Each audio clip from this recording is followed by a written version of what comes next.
Halo, saya Raham dan selamat datang di Gamer Weekly, di mana kami akan merangkum berbagai berita menarik selama 1 minggu ke belakang ini. Jadi ada berita menarik apa aja di minggu ini? Yuk langsung kita bahas di video.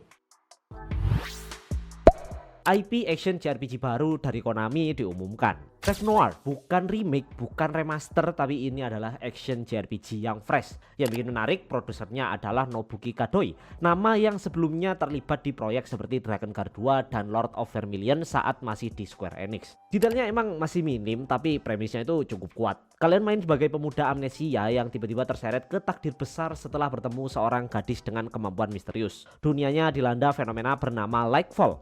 Kelihatannya seperti berkah, tapi justru jadi ancaman buat eksistensi manusia. Jadi ini bukan cuma soal menyelamatkan dunia, tapi juga soal melindungi sang gadis dan membangun ikatan di tengah dunia yang perlahan runtuh. Dari trailer perdananya kita sempat lihat gameplay hack and slash yang flashy dan cepat dan juga stylish. Tipikal action JRPG modern dengan fokus combat. Untuk sekarang sih Rev Noir masih dalam tahap pengembangan aktif dan baru dikonfirmasi untuk PlayStation 5. Belum ada kepastian soal platform lain. Masih misterius, tapi potensinya ini lumayan bikin penasaran sih ya. Jadi gimana menurut kalian?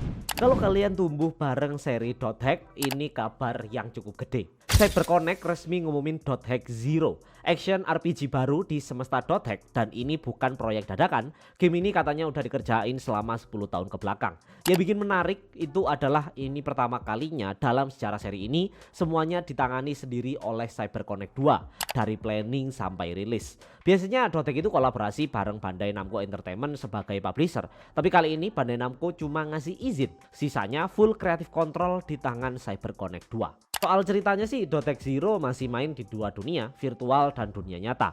Tapi sekarang drama dunia nyata bakal dapat porsi yang lebih besar. Menurut sang CEO Hiroshi Matsuyama, dulu mereka tuh merasa kebatas budget dan publisher buat explore bagian ini. Sekarang batasannya hilang dan mereka udah bebas buat eksplorasi. Teaser visualnya yang monokrom juga bukan sekedar asal edgy, tapi itu sengaja buat ngangkat tema dualitas, real life dan juga game world. Setting ceritanya sendiri ada sekitar 10 tahun di masa depan timeline dari seri ini. Dan walaupun namanya mirip, game ini nggak ada hubungannya sama sekali sama light novel .hack Zero. Sejauh ini platform dan tanggal rilis masih belum diumumkan. Jadi gimana menurut kalian? Coba komen di bawah. Game gacha nggak selamanya jadi gacha. Akhir-akhir ini kita mulai lihat tren unik di mana game gacha itu jadi game premium.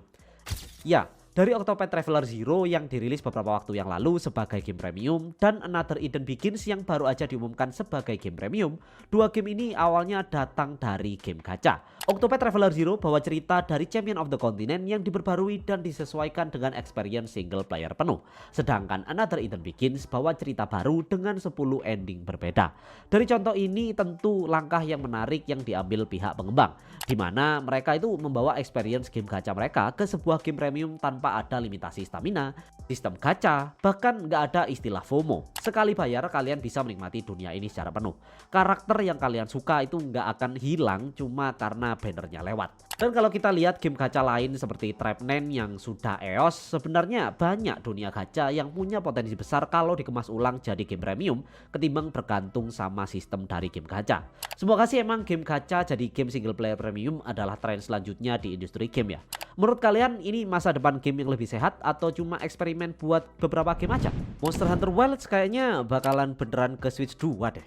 Baru aja ada bukti baru yang bikin rumor port ini makin kuat. Awal tahun data miner nemuin text string di update PC yang nyebut fitur Switch 2 termasuk wireless multiplayer.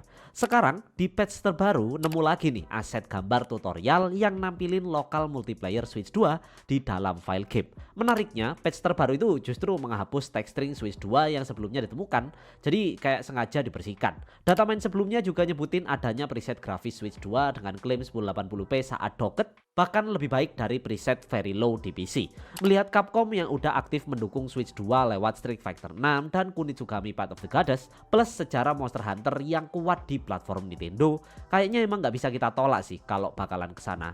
Ini emang belum resmi, tapi sejauh ini gambar tutorial itu jadi indikasi paling solid. Jadi gimana menurut kalian?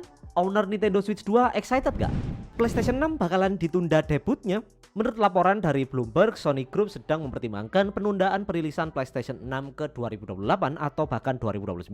Alasannya ya kita semua tahu, krisis pasokan RAM. Permintaan memori untuk data center AI melonjak drastis, bikin stoknya basically hilang dan harganya nggak ngotak. Dampaknya ya bukan cuma ke konsumen PC, tapi juga ke strategi hardware perusahaan besar yang juga sama-sama butuh RAM.